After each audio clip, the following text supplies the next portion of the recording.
కార్యము నీవు చూచితివా కదా. ఇశ్రాయేలు 10 గోత్రముల వారిని దేవుడు ఏమన్నాడు? ద్రోహిణియగు ఇశ్రాయేలు చేయుచున్న కార్యమును నీవు చూచితివా? ఆమె ఉన్నతమైన ప్రతి కొండ మీదికి పచ్చని ప్రతి చెట్టు క్రిందికి పోవచ్చు, అక్కడ వ్యభిచారము చేయుచున్నది. అంటే దేవతలను, దురాత్మలను, విగ్రహములను పెట్టుకుని ఆరాధిస్తూ ఉన్నది.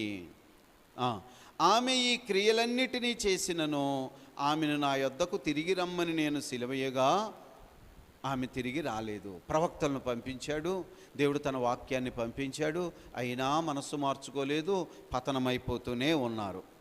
కాబట్టి అక్కడ అన్నాడు, మరియు విశ్వాసఘాతకురాలుగా ఆమె సహోదరి అయిన యోదా దానిని చూచెను.